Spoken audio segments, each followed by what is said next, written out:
Euzu billahi mineşşeytanirracim. Bismillahirrahmanirrahim. Değerli kardeşlerim, malumunuzdur ki iftira büyük günahlardan biridir. Bugün Müslümanların en çok müptela oldukları büyük günahlardan birisi olan iftira konusunu kısaca ele almak istiyorum. 7 büyük günahtan biri olan iftira fitnesine Müslümanların nasıl düçar olduklarını anlamak mümkün değil. Her duyduğuna inanmak, her ağza gelen her şeyi anlatmak, hele ispatı mümkün olmayan bazı sıfatlarla Müslümanı rencide etmek artık günümüzde adet haline gelmiştir. Müminin hilim zamanında da, hiddet zamanında da, yani sakin zamanlarında da, çok kızdığı dönemlerinde de Kur'an ölçüsünü elden bırakmaması lazımdır. Kur'an-ı Kerim diğer konularda olduğu gibi bu konuda da çok hassastır. İsterseniz konuyla ilgili fazla bir izahata gerek duymadan, kendimizden bir şey katmadan ayetlerin mealine birlikte bir göz atalım. Nisa suresinin 112. ayet-i kerimesinde Rabbim diyor ki, kim kasıtlı veya kasıtsız bir günah kazanır da sonra onu bir suçsuzun üzerine atarsa muhakkak ki büyük bir iftira ve apaçık bir günah yüklenmiş olur. Nisa 4 ve 5. ayetlerde de namuslu kadınlara zina istinadında bulunup sonra bunu ispat için 4 şahit getirmeyenlere 80'er sopa vurun ve artık onların şahitliğini hiçbir zaman kabul etmeyin.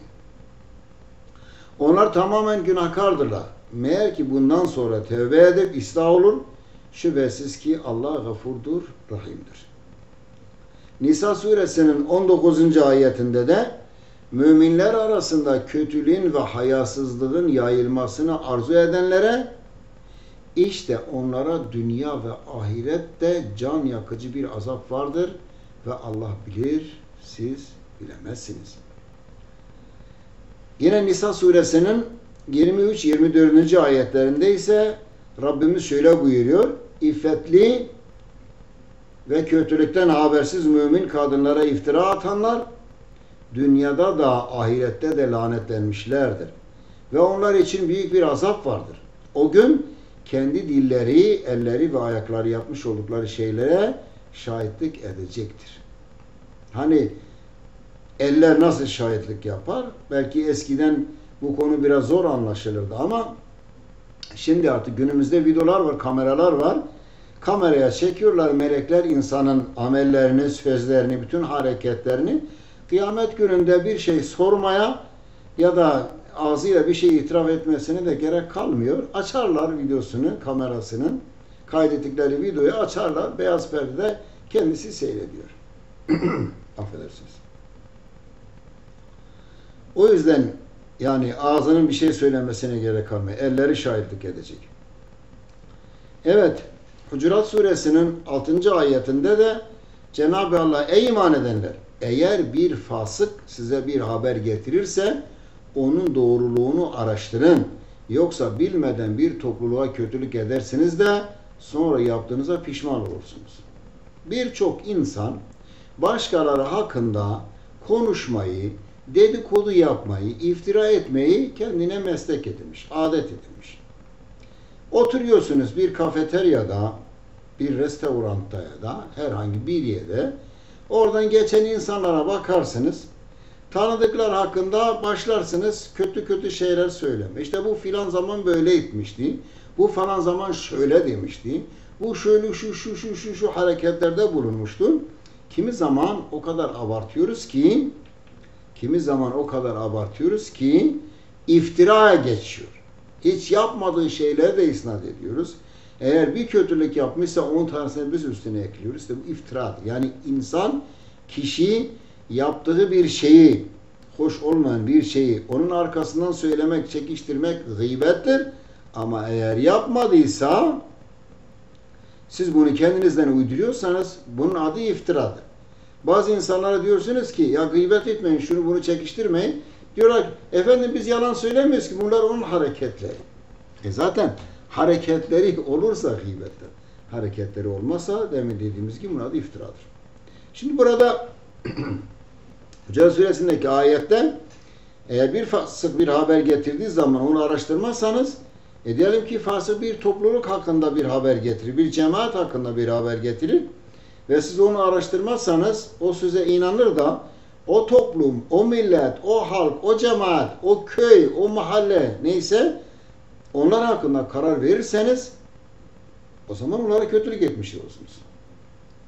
Bu ayetin nüzul sebebi de şudur. Rivayet edildiğine göre Hazreti Peygamber aleyhisselam Velid bin Ukbe'yi Beni Mustalik kabilesine zekat memuru olarak gönderiyor. Velid bu kabileyle daha önceden var olan bir düşmanlığından, husumetten dolayı korkuya kapılıyor ve oraya hiç gitmeden yoldan dönüyor. Üstelik peygamberin yanına geliyor, diyor ki onlar irtidat etmiş, zekata vermiyorlar. Böyle dediler diyor. Halbuki korkularından dolayı hiç oraya gitmemiş, kimseyle konuşmamıştır. Peygamber aleyhissalatü vesselam bunun üzerine o kabile yani Beni Mustalik kabilesine çok öfkeleniyor. Onlarla savaşmayı bile tasarlıyor. Ama harekete geçmeden önce bunun araştırılması için Halid bin Velid'i görevlendiriyor. Halid bin Velid durumu incelemek üzere Beni Mustalik kabilesine gidiyor. Halid incelemeleri sonunda Beni Mustalik kabilesinin ezan okuduğunu, namaz kıldığını, zekatlarını verdiklerini, yani tamamıyla Müslüman olduklarını bir rapor halinde Peygamber Aleyhisselatü Vesselam'a getiriyor, söylüyor. İşte buna dolayı ayet iniyor, diyor ki bir fasık bir haber getirdiği zaman onu araştırın. O zaman fasık kimdir? Doğruyu söylemeyen, yalan söyleyen, bir şeyler kendiliğinden uyduran insanlar otomatikman fasık sıfatına giriyor ki peygamberi görenlerden bir tanesi Velid bin Ukbe'nin durumu budur işte. Ayet onu işaret ederek söylüyor. Kalem suresinin 10 ve 16. ayetlerinde de çok önemli noktalara değiniyor Rabbimiz. Rabbimiz Hazreti Muhammed'e hitaben diyor ki ey Resulüm, alabildiğine yemin eden, aşağılık, daima kusur arayıp kınayan, durmadan laf götürüp getiren, iyiliği hep engelleyen, mütecaviz, günaha da danmış, kaba ve haşin, bütün bunlardan sonra bir de soysuzlukla damgalanmış kimselerden hiçbirine mal ve oğulları vardır diye sakın boyun eğme. Ona ayetlerimiz okunduğu zaman o öncekilerin masallarıdır der. Biz yakında onun burnuna damga vuracağız. Onun burnuna damga vuracağız diyor Rabbimiz. Yani kibrini kırıp rezil edeceğiz. Günümüzde zenginlere, makam sahiplere, mevki sahiplerine, güçlü olanlara karşı çok insan boyun eğiyor, mütevazilik yapıyor ya da yağcılık yapıyor. Onlara karşı çıkmıyor.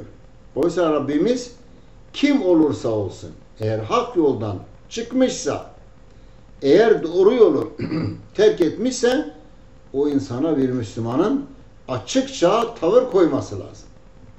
Sen tavır koyma, ben tavır koymayayım. Ne olacak? İşte günümüzde olduğu gibi fitne, fesat alabildiğine yol alır. Hümeze suresinin 1. ayetinde de arkadan çekiştirmeyi, yüze karşı eğlenmeyi adet edinen herkesin vay haline diyor Rabbimiz. Konuştuğumuza çok dikkat edeceğiz. Kimseyle alay etmeden, kimseyi çekiştirmeden, kimsenin ayıplarını araştırmadan tam bir Müslümana, tam bir medeni insana layık sözler konuşacağız. Eğer konuşacak bir şeyimiz yoksa o zaman sükût edeceğiz. İşte görüyorsunuz ayetler çok gayet açık. Öyle açıktır ki bu ayetleri izah etmeye bile lüzum yoktur. Müslümanın diline gayet sahip çıkması ve onu sadece hayırda sarf etmesi. Eğer hayrı konuşacak durumda değilse bile susması, sükût etmesi lazımdır. Peygamber Aleyhisselatü Vesselam Efendimiz bu konuda şöyle buyurmaktadır. Kim ki Allah'a ve ahiret gününe inanıyorsa ya doğruyu konuşsun ya da sükut etsin. Her ağza geleni salıvermek, mümin kardeşleri hakkında ileri geri konuşmak Müslümanın sıfatı değildir. Çamur at tutmasa izi kalır türden hareket İslam'la bağdaşmaz. Müslüman her söylediğini ispat etmek zorundadır. Yoksa hem bu dünyada hem de ahirette azapların en ağırına düçar olacaktır.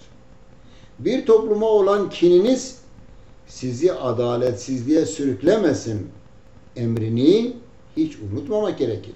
Ayetlere bakılırsa Cenab-ı Allah'ın iftira edenler hakkında söz ve hükmü çok ağırdır. Şöyle ki, 1. İşlemiş olduğun günahı hiçbir surette başkasına mal edemez, onun üzerine atamazsın. 2. İffetli kadınlara zina isnadında bulunamazsın. Aksi takdirde bu iddianı şahitliği kabul olunan, yani büyük günah işlemeyen, ibadetini yerine getiren, sahih itikada sahip, mürüvvetini muhafaza eden demektir yani. Şahitliği kabul olan insan. Böyle sağlam dört tane şahitle ispat etmek zorundasın. Doğru olsa bile, yani gözünle tek başına birinin zina ettiğini görmüş olsan bile sen bunu söyleyemezsin. Konuşamazsın. Çünkü fitnenin yayılmasına sebep oluyorsun. Bunu ispat edemediğin takdirde bile sen yine yalancı duruma düşmüş olursun ve ebediyen şahitin kabul olmaz. 3. Müslümanlar arasında kötülüğü ve hayasızlığı yapamayacağın gibi bunu arzu bile edemezsin. 4. İffetli kadınlara iftira ettiğin takdirde Allah-u Teala tarafından lanetlenirsin. 5. Her duyduğuna inanmayacaksın. Haberin doğruluğunu araştırmak zorundasın. Yoksa bir Müslüman topluma zarar verir, rezil ve pişman olursun. 6. Yalan yere yemin etmeyecek, alçalmayacak, başkasının kusurlarını araştırmayacak. Gerçek mümin ancak kendi kusurlarını araştırabilir. Ve laf götürüp getirmeyeceksin. 7. İyiliği engellemeyecek, mütecaviz saldırgan olmayacak ve günaha dadanmayacaksın. 8. Kaba, haşin ve soysuzlukla damgalanmışlardan olmayacak ve onlara da boyun eğmeyeceksin. 9. Kibrini kıracak, tam bir teslimiyetle Kur'an'a teslim olacaksın. Ayetleri kulak ardı etmeyeceksin. 10. Hiç kimseyi arkadan çekiştirmeyecek ve yüzüne karşı da alaylı bir şekilde onunla eğlenmeyeceksin. Çünkü seni de yaratan Rabbimiz, onu da yaratan Rabbimizdir.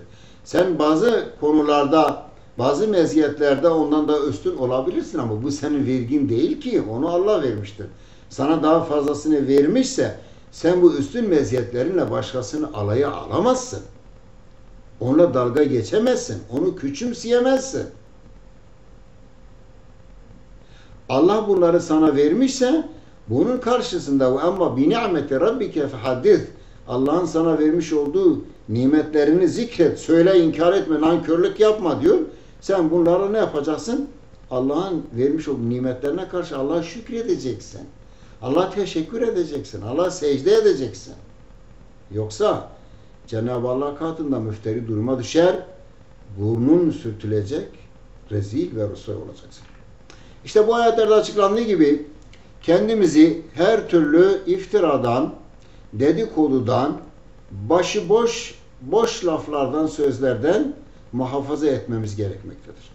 Cenab-ı Allah cümlemizi bu tür kötü ahlaklardan ve bunları kendine ahlak edinenlerden muhafaza eylesin değerli kardeşlerim. Hoşça kalın.